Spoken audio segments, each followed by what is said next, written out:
మృకండు మహర్షి అన్నారు. అయ్యయ్యో మరుద్వతి, ఏక కారణమునకు ఇద్దరము గురయ్యాము. అక్కడ నాకు బ్రహ్మ మహాసభా ప్రవేశము జరగలేదు.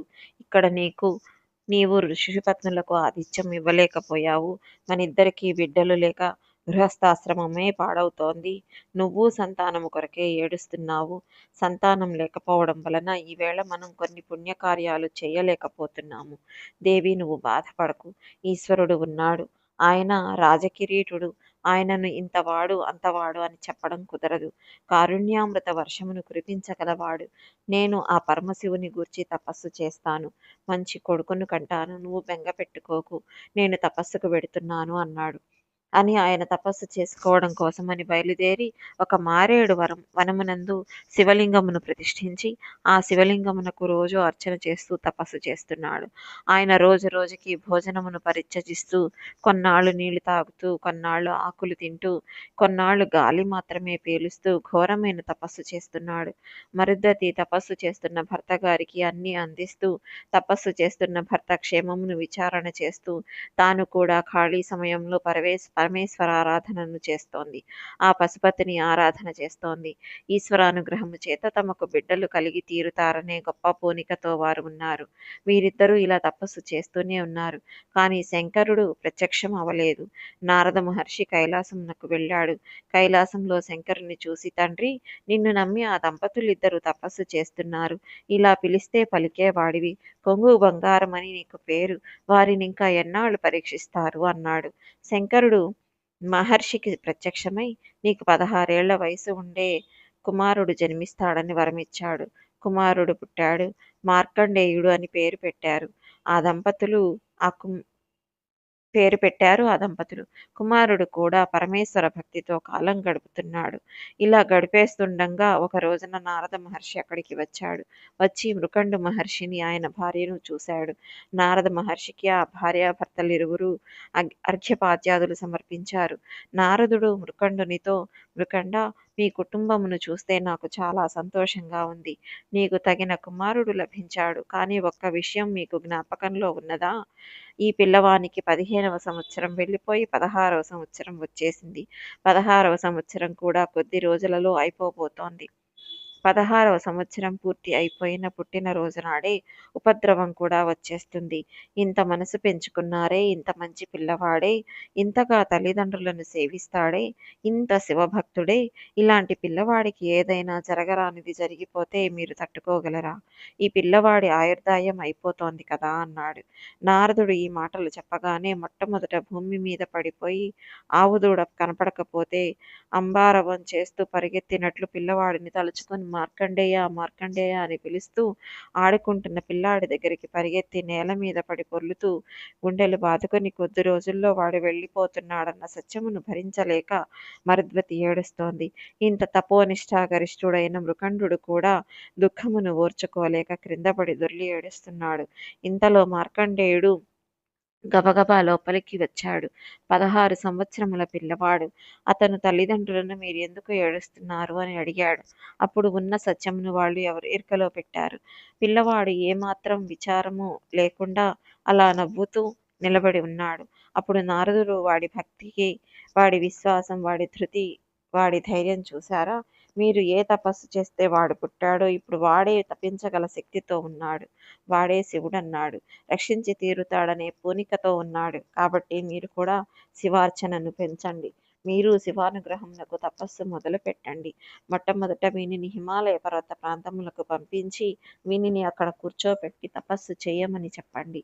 ఏ శంకరుడు వీడిని ఇచ్చాడో ఆ శంకరుడు వీడిని రక్షిస్తాడో రక్షించడో తెలిసిపోతుంది. ఇప్పుడు ఈ బరువు మీ మీద పెట్టుకోకండి, వాడి మీద పెట్టేయండి.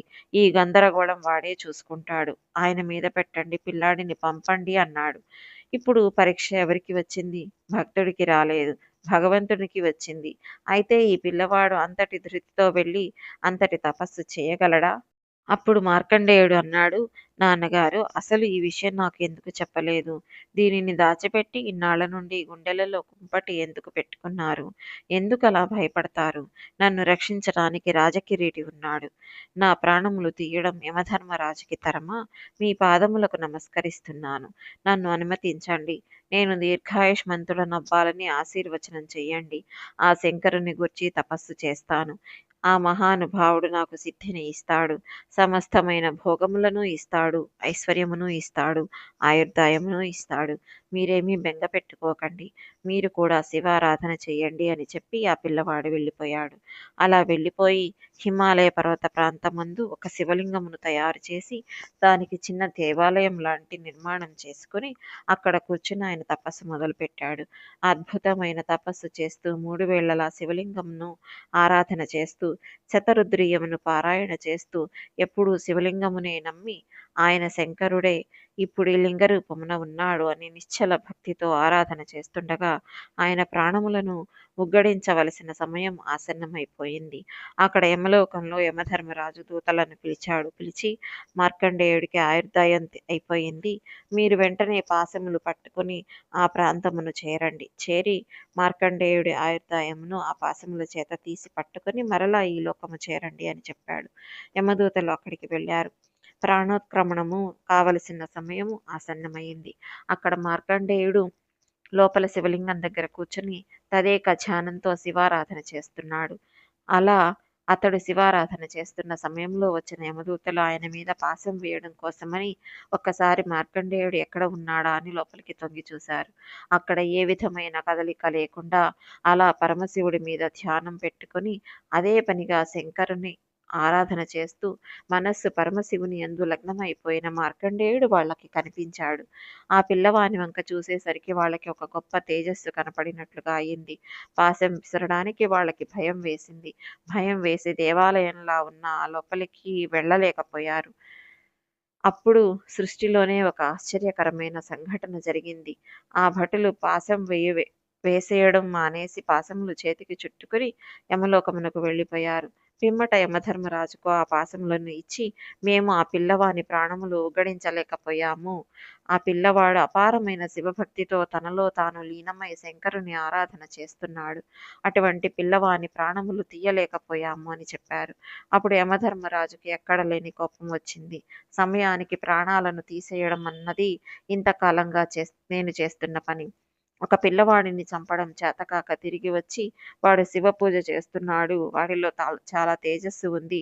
మేము పాశం వెయ్యలేకపోయాము అని చెప్పడానికి మీకు సిగ్గేయడం లేదు. నేనే బయలుదేరి వెడతాను. ఆ పిల్లవాడి ప్రాణములను ఉగ్గడించేస్తాను. ఎవడు అడ్డు వస్తాడో చూస్తాను. శివలింగమునకు కదా వాడు పూజ చేస్తున్నాడని మీరు అంటున్నారు. ఎవరు నాకు అడ్డు వస్తాడో చూస్తాను అన్నాడు. ఇప్పుడు యమధర్మరాజు నోట అనరాని మాట వచ్చేసింది. వెడతాను, ప్రాణములను ఉగ్గడిస్తాను, బయలుదేరుతున్నాను అని గబగబా పాశములు పట్టుకుని బయలుదేరుతున్నాడు. బయలుదేరుతుంటే నారదుడు ఎదురు వచ్చాడు.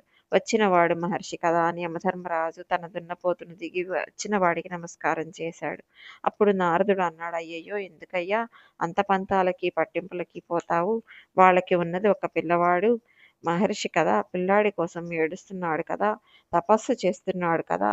అందులో ఇప్పుడు ఆ పిల్లవాడు పరమశివుని మీద ఎంత పూనికతో ఉన్నాడో తెలుసా? వాడు మహేశ్వరార్చన యందు మగ్నమైపోయిన మనస్సుతో ఉన్నాడు. నువ్వు కూడా కొంచెం ఆలోచించు. ఇలాంటి పరిస్థితులలో నీవు వెళ్ళి పాశం వేస్తే లేనిపోని ఉపద్రములు వస్తాయేమో. పోనీ ఇప్పుడు నువ్వు వెళ్ళకపోతే వచ్చిన బాధేమిటి? అంత తీవ్రమైన తపస్సులో ఉండగా పాశం వేయడానికి నీ భటులే భయపడ్డారని ఊరుకుంటే ఉపద్రవం వచ్చేస్తుందా? నీవు పుత్రభిక్ష పెట్టిన వాడవు అవుతావు కదా.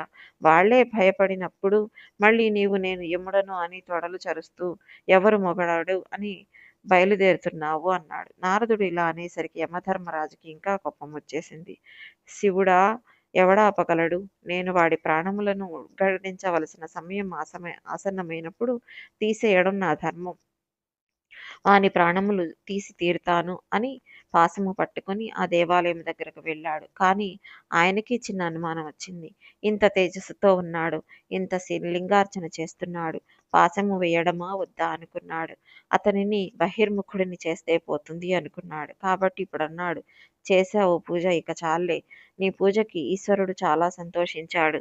నువ్వు వెళ్ళిపోవలసిన సమయం వచ్చేసింది. నీవు మరణమును పొందాలి. బయటకు రా. నేను యమధర్మరాజుని. నీ ప్రాణములు తీయడానికి వచ్చాను. అదే నీకు మోక్షము.